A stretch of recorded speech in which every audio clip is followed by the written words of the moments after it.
Buenos días, México. Buenas tardes, Argentina, España.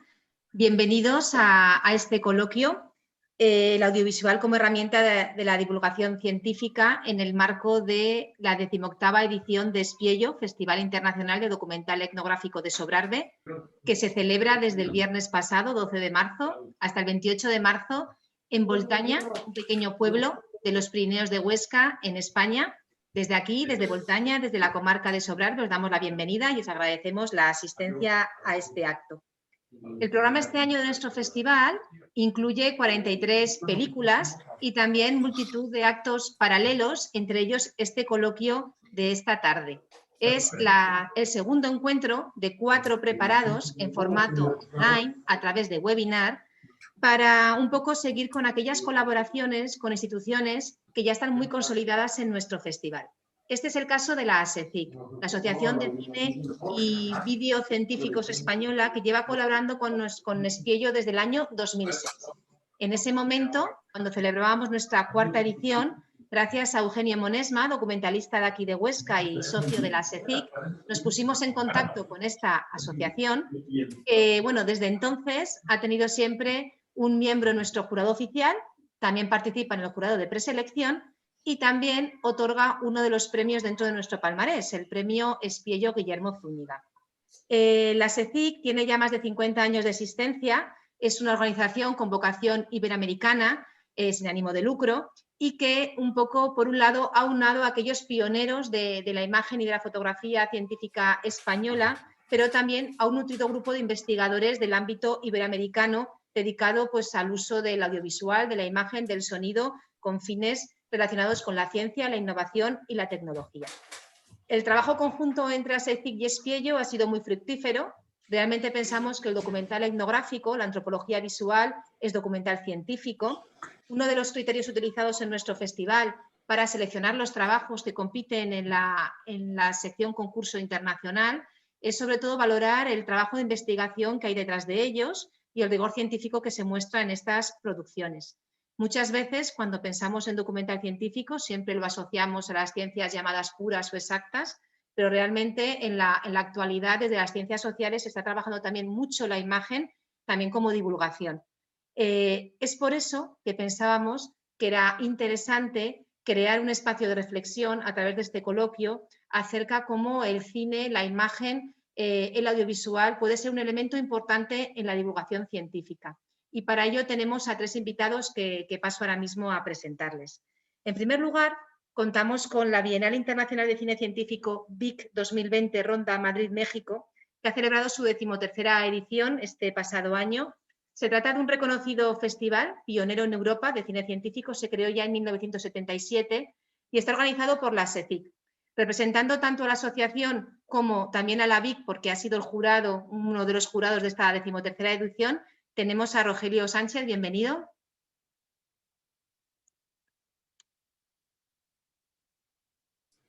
Ahora sí.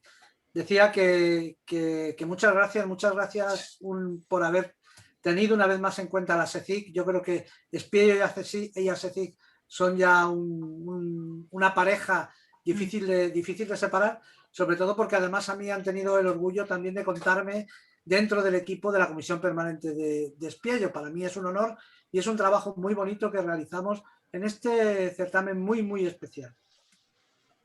Muchas gracias, Rogelio. Bienvenido. En segundo lugar, tenemos también como invitado otro certamen, menos longevo, pero que ya con 5 ediciones a sus espaldas se está consolidando como una referencia en México, que es el país donde se celebra. Se trata de la Muestra Nacional de Imágenes Científicas, MUNIC, que celebrará en este año 2021 su 6ª edición. Sus objetivos son tanto, por un lado, la creación de nuevos públicos en la cultura científica, pero también ser un análisis, un muestreo de cómo se encuentra la situación del audiovisual científico en su país, en México. Damos la bienvenida a Rosana Eisenman, directora general de esta Muestra Nacional de Imagen Científicas, MUNIC. Hola, Rosana.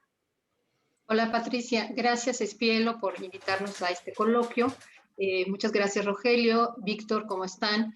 Pues muy contenta de estar aquí. Bueno, y como dices, MUNIC ya tiene una 5ª edición, ya llevamos 5 ediciones, vamos para la 6ª.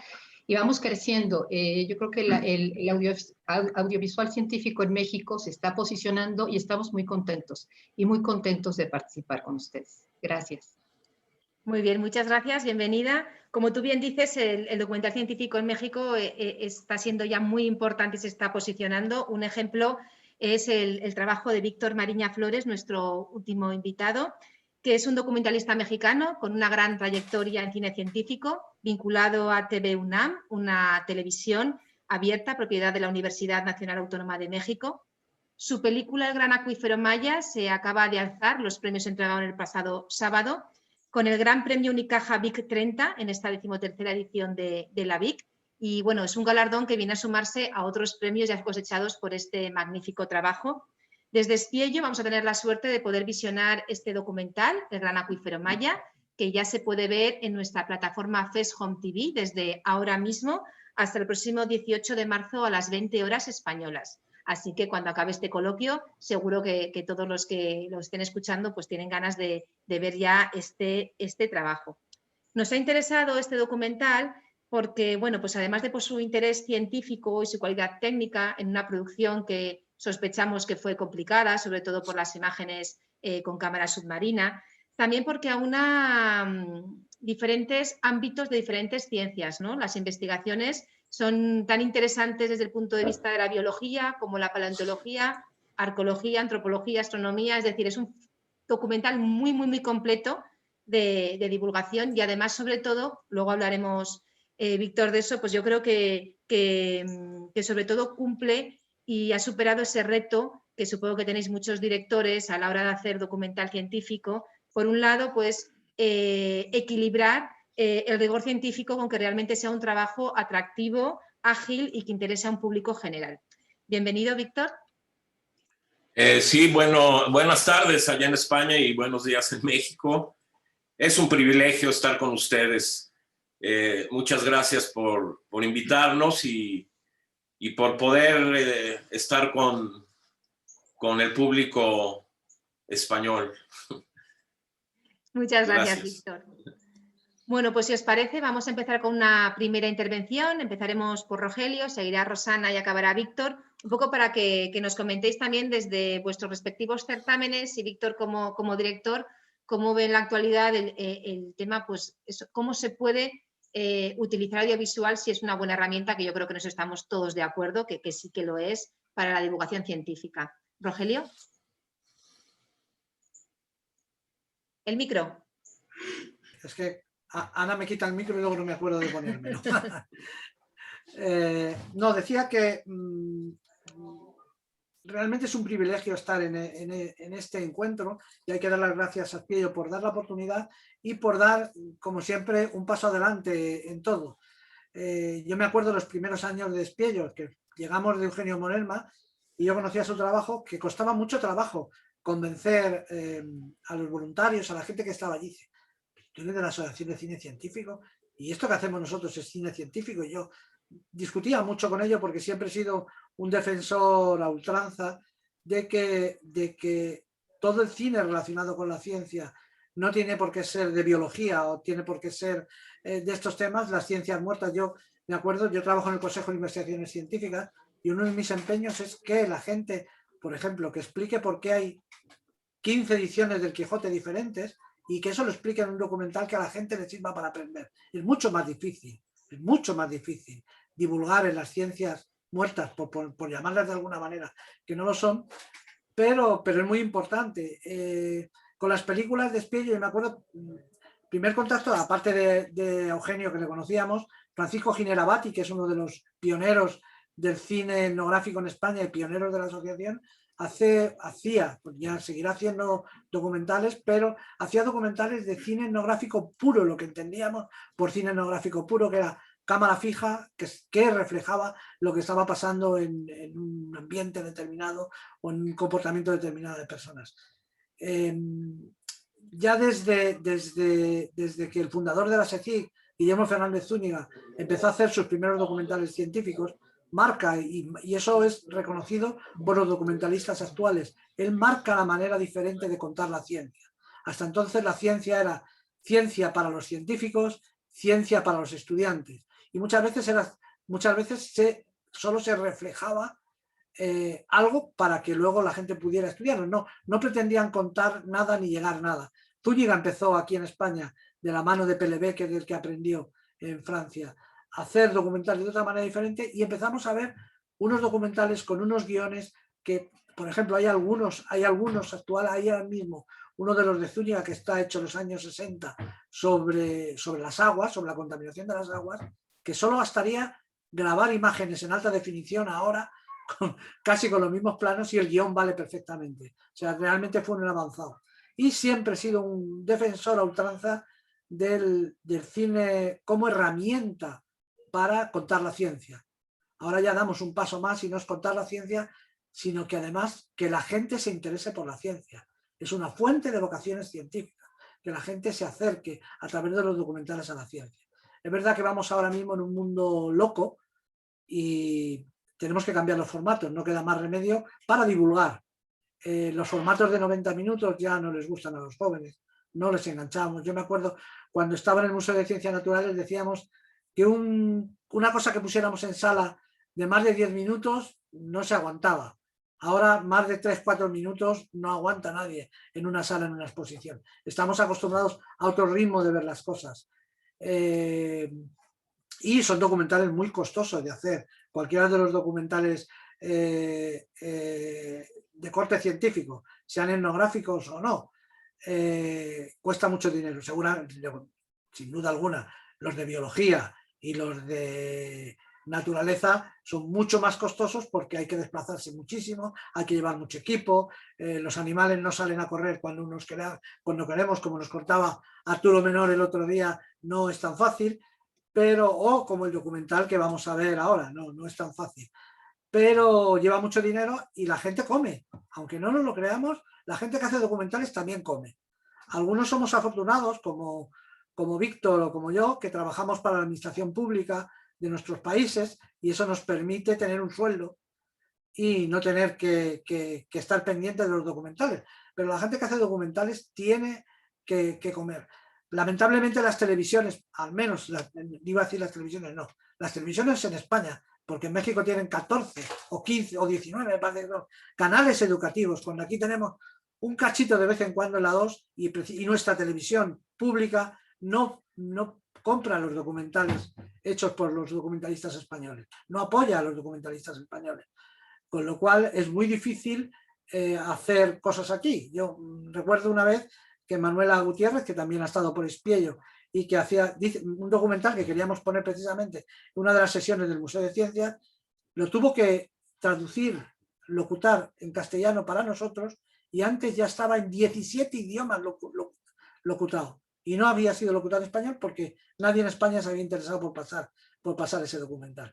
Yo creo que sin duda alguna hay que apostar y hay que seguir apoyando este tipo de trabajos, y yo creo que además cada vez más los científicos van aprendiendo a contar la ciencia, aprendiendo a ser, antes siempre había que pasar, y ahora hay que seguir pasando por un especialista en audiovisuales, un especialista en documentales, para hacer el lenguaje científico más asequible.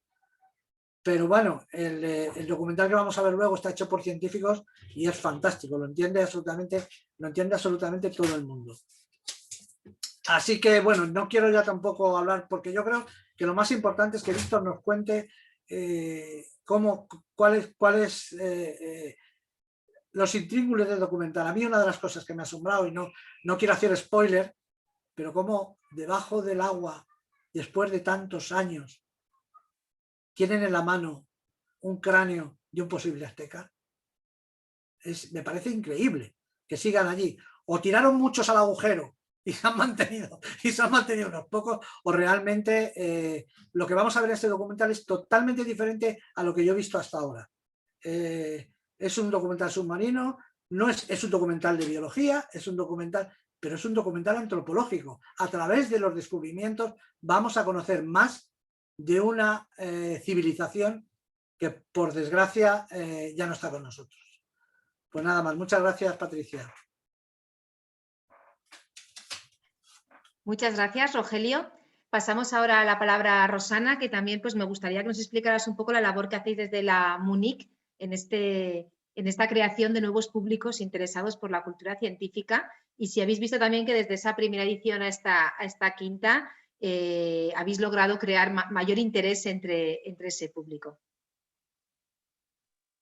Claro que sí, Patricia. Quisiera empezar diciendo que nosotros, MUNIC nació con una idea del doctor Gerardo Ojeda.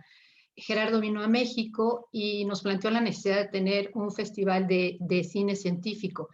Nosotros en México teníamos ya festivales de cine científico, los hacía la UNAM, pero desafortunadamente los dejó de realizar y no había este tipo de festivales en el país.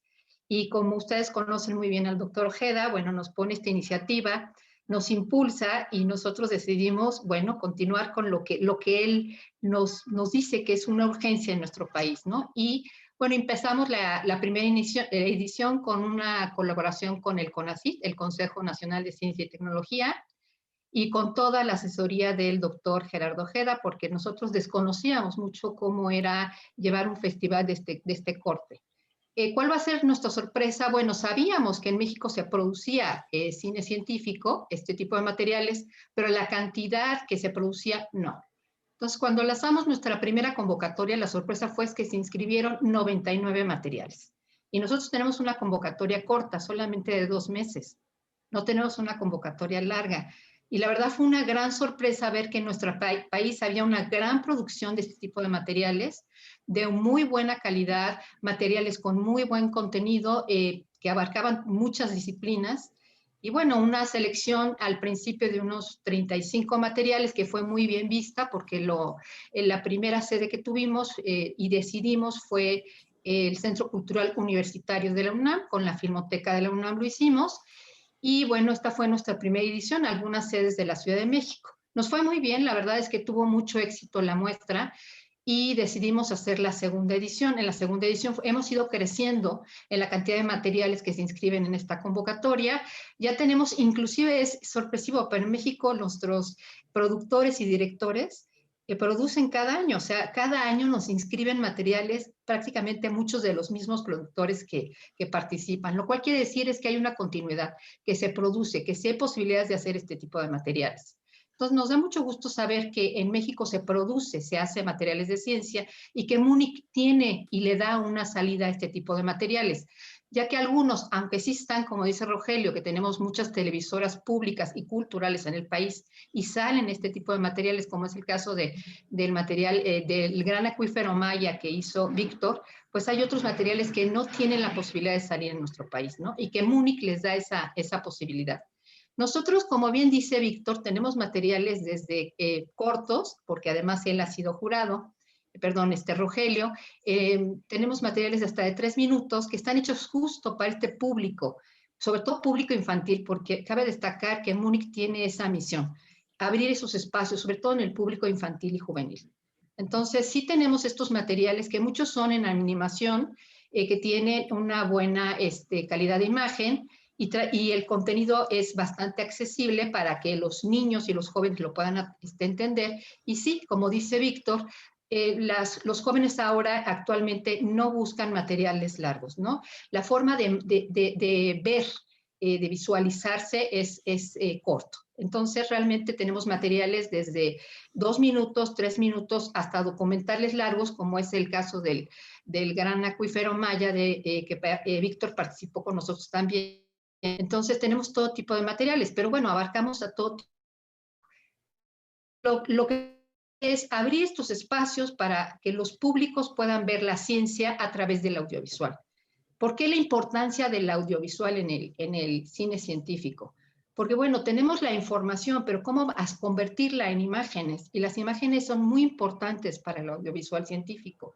Y creo que eso convierte en el audiovisual en una forma distinta de verlo, ¿no? Yo creo que si la ciencia tiene imágenes accesibles, imágenes que pueden ser atractivas y que tienen un contenido con lo que se está realizando en el guión, pues pueden ser muy importantes para todo el público. Como hemos visto en esta pandemia, nosotros tuvimos que abrirnos a las plataformas digitales, que como ya lo había comentado Rogelio, bueno, las plataformas digitales ya existían, pero lo que pasó con la pandemia es adelantarse. Entonces, bueno, ahorita estamos en lo digital y en nuestro país, como seguramente en muchos países del mundo, la educación tuvo que salir de manera digital y en México salió, dado que no tiene en nuestro país las posibilidades de contar ni con una computadora ni con todos estos elementos a través de la televisión. Entonces tenemos una televisora que es la de GTV, que se dedica a todos estos materiales que tienen que ver con la educación y que parte de esa educación también tendrá que ver con la ciencia, ¿no? Porque abarcan biología, todas estas temáticas. Lo que nos implica es que nos tenemos que abrir a estos nuevos materiales, esta nueva forma de ver las imágenes científicas y hacerlas accesibles a todo público, para que el público pueda tener y conocer la ciencia a través del audiovisual. Y creo que es muy, muy importante esto, ¿no? Y bueno, a nosotros nos da mucho gusto que en México se produzca mucho audiovisual científico, que seamos un país que tengamos importantes productores y directores, como es el caso de Víctor, y que las televisoras se interesen. TV UNAM es una televisora que siempre se ha interesado por la ciencia y que tiene sus espacios de ciencia, como otras televisoras, y cabe destacar que, bueno, yo estoy muy contenta que haya sido Víctor, y sobre todo TV UNAM, que tiene un cariño muy especial para mí, porque con TV UNAM trabajamos, nos apoya para hacer todos los homenajes que hacemos a estos divulgadores de la ciencia o científicos. El año pasado tuvimos una científica muy importante, que es la doctora Silvia Torres Peinbert. Entonces, para nosotros es muy importante TV UNAM. Y que Víctor haya ganado con este documental, bueno, ¿qué les puedo decir? Nos sentimos muy orgullosos en nuestro país, estamos muy felices. Ha sido publicado en muchas redes, por supuesto en la nuestra, en todas las redes de Múnich, porque bueno, que haya ganado la Bienal para nosotros es muy importante. Y esto demuestra que el audiovisual científico en México es de gran calidad, es muy importante, y bueno, ni qué decir, ¿no? Este tema del gran acuífero maya, que yo creo que no solamente le sorprende a cualquier parte del mundo, nos sorprende a nosotros, porque no tendríamos esa posibilidad de ver lo que pasa en esos cenotes si no fuera por esas tomas submarinas, si no fuera por esas maravillosas tomas que nos enseñan lo que hay debajo, ¿no? ¿Qué es lo que está sucediendo? ¿Cómo se unieron esos cenotes? ¿Cómo se hizo, no? Y realmente es muy importante, además de todas las magníficas entrevistas, como tú bien dijiste, todas las disciplinas que participan. Y qué mejor que la UNAM. Yo vengo de la Universidad Nacional Autónoma de México, que estoy muy orgullosa de pertenecer a ella. Y qué gusto que este documental haya ganado. Y espero que Víctor nos explique un poco más de todo, cómo se logró estas imágenes y de esta importancia del audiovisual científico. Gracias. Muchas gracias, Muy bien. Rosana. Bueno, antes de dar la palabra a Víctor, creo que Rogelio ha levantado la mano. No sé si quieres hacer alguna intervención. Dime. Sí, ya que tengo aquí a la responsable de Cultura de la comarca del Sobrarbe y a la directora del Múnich, me gustaría lanzar un reto más de los que nos metemos de los líos. Hay cosas que hacen falta mucho dinero para hacerlas y hay otras que realmente se pueden hacer con muy buena voluntad. Rosana, en el Sobrarbe hay una tradición cultural y un movimiento cultural muy importante y cultural científico, y yo creo que sería interesante en algún momento del año poder hacer una mini muestra de algunas de las películas del Múnich, seleccionándolas para que sean para un público generalista y que se puede ver, porque bueno, han hecho, Patricia y el equipo han hecho cosas tan locas como que en este verano no había Espiello y han llevado Espiello a la calle con un camión y un proyector para que no hubiera problema de capacidad. Así que cualquiera de estas fórmulas para rellenar con los formatos de Espiello o con otro tipo de formatos, o para los colegios, tenemos muchos profesores que son parte de la comisión permanente. Yo creo que sería una buena idea. Así que yo creo que podemos pensarlo y lanzarlo entre todos. Seguro que es más fácil hacerlo en Sobrarbe que en Madrid capital. Bueno, desde aquí cogemos el guante. Ya hablaremos, ¿no, Rosana? Ya hablaremos, por supuesto que sí. Muy bien. Muchas gracias por la aportación, Rogelio. Y pasamos ahora a Víctor. Bueno, pues ya creo que tanto Rogelio como Rosana han abierto ya expectativas acerca de ese gran trabajo, el gran acuífero maya. Sí que nos gustaría un poco que nos describieras de cómo surge la idea de este trabajo, cómo se llega a desarrollar, las dificultades que hay detrás de una grabación como esta. Y luego también yo creo que sería interesante, también teniendo pues aquí representantes de la BIC, de la Múnich, que nos comentaras también qué significan este tipo de certámenes especializados en cine científico para los directores de documentales de este corte, ¿no? Si es un revulsivo, si en México también nos decía Rosana que se goza de muy buena salud en la producción de documentales audiovisuales científicos, quizás es también porque luego hay canales de distribución para ellos, ¿no? Algo realmente importante. Un momento. Sí, esperamos. ¿Tiene algún problema de sonido, Víctor? Como decíamos, el Gran Acuífero Maya está disponible ya ahora mismo en CES Home TV hasta el próximo 18. Sobre todo recomendamos su visionado. Un poco lo que cuenta esta película es como un grupo de investigadores y buzos dirigidos por un arqueólogo mexicano y explorador del National Geographic que se llama Guillermo de Anda. Nos llevan a un mundo subterráneo dentro de la península del Yucatán y conocemos allí cuevas y cenotes, como nos decía antes Rogelio, donde se esconden verdaderos tesoros, ¿no? Que parece mentira que en estos momentos no se hubieran descubierto y se conserven de esa manera. ¿Víctor? ¿Sí? Perfecto. Cuando quieras, abres el micro. Ahí está. Ahí está, muy bien. Pues les puedo narrar un poco cómo empezó este proyecto. Empezó a finales del 2015, se acercó a TV UNAM Guillermo de Anda. Guillermo de Anda es nuestro personaje principal, él es arqueólogo subacuático y él tiene un proyecto que se llama justamente el Gran Acuífero Maya. Buscando apoyo para realizar un documental, ¿no? Había propuestas de guión. El primer paso, el proyecto Gran Acuífero Maya, que lo lidera Guillermo de Anda, es un equipo de muchos investigadores, buzos. Es un proyecto interdisciplinario. Él ha invitado a gente como Mercedes de la Garza, historiadora, especialista en la cultura maya. También otro especialista de la UNAM, el doctor René Chávez, del Instituto de Geofísica, también ha colaborado para todas estas investigaciones. Pero bueno, en 2015 era solamente la idea, qué se puede hacer, ¿no? Y ellos, cada vez cuando hacen estas incursiones dentro de los cenotes a estos ríos subterráneos, pues hacen un registro.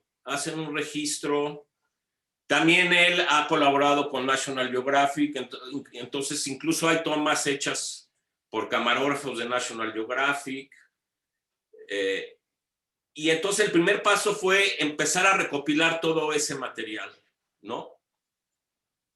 Digamos, ese era el primer paso, y empezar a ver quién podía escribir un guión, empezar a planear las entrevistas. Después hubo un cambio de administración en TV UNAM y se paró un poco el proyecto, y ya en 2017,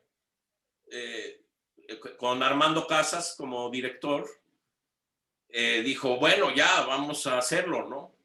¿Qué se necesita? Hablaba Rogelio de estos grandes presupuestos, y también hablaba del privilegio de trabajar en instituciones públicas. En mi caso, en TV UNAM, trabajo en TV UNAM, los proyectos científicos no los tiene uno que ir a buscar, llegan y todo el tiempo estamos trabajando proyectos científicos. Así fue el caso del Gran Acuífero Maya, ¿no? Entonces, en realidad, lo que necesitábamos, yo dije, pues necesito un buen guionista. Propuse a Luis Gallardo, que ya ha trabajado conmigo en varios proyectos. Necesito también alguien que haga un buen diseño de audio, toda la parte de la música, y prácticamente Eso era lo que yo necesitaba. Todo lo demás lo hicimos la gente de TV UNAM. Eso lo digo porque me siento muy orgulloso de eso. Yo sé que proyectos de este tipo buscan financiamiento y es difícil, ¿no? Es difícil buscar financiamiento, buscan financiamiento por todos lados, buscan grandes editores. Aquí lo teníamos que hacer con la gente de la televisora, ¿no? Que es gente muy talentosa. Les puedo poner un ejemplo, no sé si recuerdan, entra con una animación de Julio Verne, ¿no? Entramos con eso, ¿no? No contratamos a ningún animador profesional, eso lo hizo una becaria de TV UNAM, o sea, que todavía no se recibía en ese año, ¿no? Estaba trabajando con nosotros como becaria y le dije, quiero que hagas esto, ¿no? Y estuvo trabajando meses hasta que logró esa animación. Entonces, quiero que quede muy claro esto, ¿no? También nuestro camarógrafo, gente de aquí, de la televisora, los postproductores. Entonces, no fue tan costoso. No fue tan costoso. También tuvimos el apoyo del Instituto Nacional de Antropología e Historia. Fue uno de los coproductores y ellos tienen los derechos de todas las imágenes que se pudo grabar con el proyecto Gran Acuífero Maya. Los permisos los da el Instituto Nacional de Antropología e Historia, ¿no? Y al dar un permiso, el acuerdo al que llegan es que también ellos tienen derecho a utilizar estas imágenes. Ahí es donde yo destaco el trabajo de la productora general del documental, Carla Ortega, porque ella además también es buza, ella también se mete a bucear a estos lugares y conoce a todo el equipo, ella es parte del proyecto. Entonces conoce a todos los buzos, a todos los camarógrafos subacuáticos. Es una familia, ¿no? Yo estuve allá con ellos, los conocí. Yo digo que son unos aventureros. Son unos aventureros, arriesgan la vida. Me di cuenta que es como un vicio para ellos, sumergirse, ¿no? O sea, se meten a explorar y ya salen, pero ya quieren volver a entrar a descubrir nuevas cosas, ¿no? Entonces el trabajo de Carla fue fundamental porque ella fue la que recopiló todas estas imágenes de los distintos camarógrafos submarinos que trabajan para el proyecto El Gran Acuífero Maya. Incluso hay unas imágenes maravillosas hechas por GoPro que iluminaron las cuevas subacuáticas, ¿no? Metieron iluminación, son tomas fantásticas, ¿no? Y gracias a eso la UNAM pudo, TV UNAM pudo llevar a cabo este proyecto. O sea, porque tampoco tenemos esos grandes presupuestos, ¿no? Tenemos que trabajar con presupuestos limitados, pero lo logramos de esa manera y en pantalla sí se ve como es una superproducción. No se ve, lo es. Sin embargo, no fue para nosotros tan costoso por lo que les estoy explicando, ¿no? Después, bueno, el proceso fue estar allá en la península de Yucatán con el equipo de Guillermo. Y algo muy importante fue esta relación íntima que finalmente logré entablar con él y con Carla, la productora. Y creo que eso se nota porque yo creo que en el documental en general, no solo en el documental científico, a veces es muy importante esta relación entre el director y los personajes. Cuando llegas a lograr ya esta relación más de amistad, se puede decir, pues todo fluye de manera maravillosa, ¿no? Y esto fue lo que sucedió, ¿no? Trabajamos maravillosamente. Decidí yo que él fuera mi personaje principal. Había quien no estaba de acuerdo. Decían que era demasiado protagónico, pero yo siempre estuve convencido, ¿no? También se vale en el documental tener el personaje principal, ¿no? Hay un documental también de el Batman mexicano, no sé si ustedes lo conocen, ¿no? Que es también un científico mexicano que estudia los murciélagos. La BBC hizo un documental con él y le puso el Batman mexicano y es el héroe de la película, ¿no? Entonces el héroe de mi documental es Guillermo de Anda y yo decidí que él fuera el personaje principal porque además de ser aventurero, como muchos de su equipo de buzos, que son unos aventureros, él además de ser aventurero es un científico, es arqueólogo y da clases, es académico. Entonces yo desde que platicaba con él, me di cuenta que es un gran divulgador. Uno lo nota en el documental, cómo explica las cosas de una manera muy digerible, muy digerible. Incluso una idea que tuvimos, que yo tuve fue, ya tenía yo el guión, pero dije, a ver, lo invité a la cabina de audio y ahí nos pusimos a platicar y se grabó toda esa conversación. Fue una conversación larga. Entonces, todas esas partes que ustedes escuchan que es su voz en off, se sacó de esa conversación. O sea, no se escribió antes, no se escribió un guión. No, fue una plática con él y fuimos escogiendo estos fragmentos, ¿no? Lo cual le da una naturalidad al documental, ¿no? Y bueno, ya teniendo el guión, esta voz de Guillermo, todas las entrevistas que hicimos, muchas en la península, otras aquí mismo en la UNAM, pues fue empezar la edición, ¿no?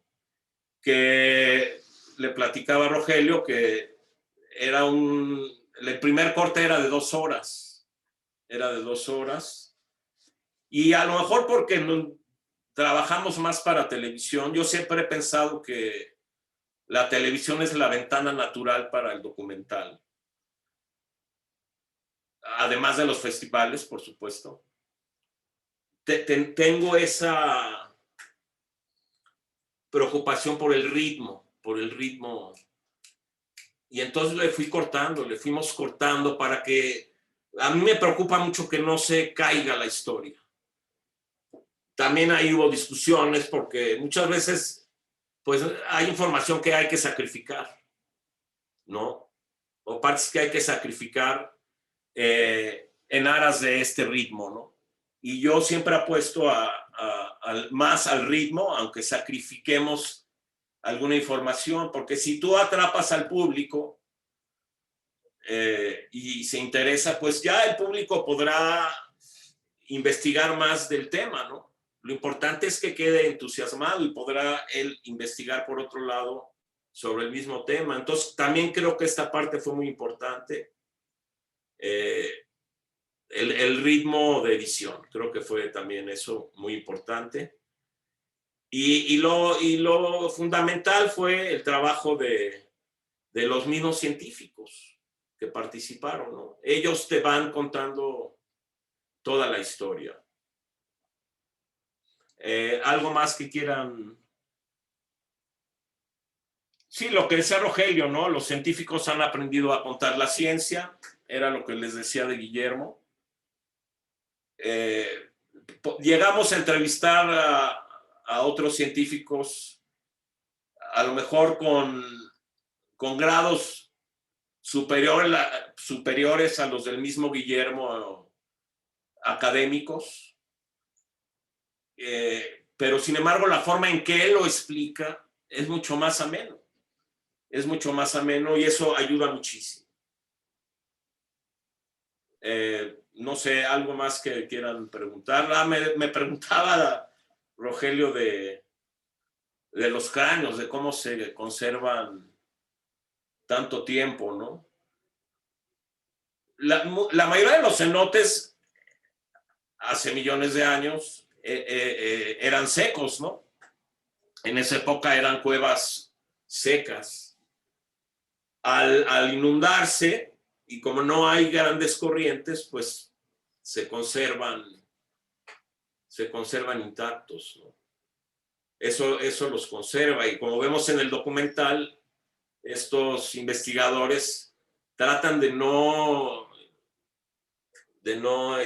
tocarlos, de no moverlos, ¿no? Para respetar su entorno.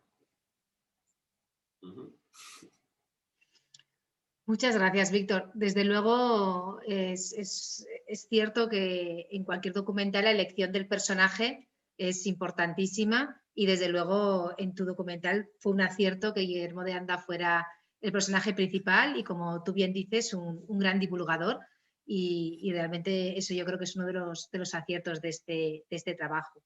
Bueno, y ya prácticamente hemos llegado al tiempo marcado para este coloquio. Entonces sí que os quería agradecer a los tres vuestra participación, animar a todos los espectadores que vean la película hasta el próximo día 18, estas 48 horas que tenemos. Y ya sin más, pues os despido. No sé si queréis comentar algo que ya cada uno como intervención final. Rogelio. Sí, yo quería decir que a Víctor y a Rosana y a todos los que nos estáis escuchando en directo y nos vayáis a ver después, cuando yo hace muchos años, en los 80, fui de cooperante a África, me decían: cuando pones un pie en África, dejas el corazón en África. La pandemia no nos está dejando, pero vosotros ya habéis puesto un pie en Espiello y vuestro corazón se quedará en Sobrarbe, seguro, seguro. A mí me enganchó, y solo este año de pandemia no he podido ir. Todos los años, al menos una vez, necesito ir a Sobrarbe.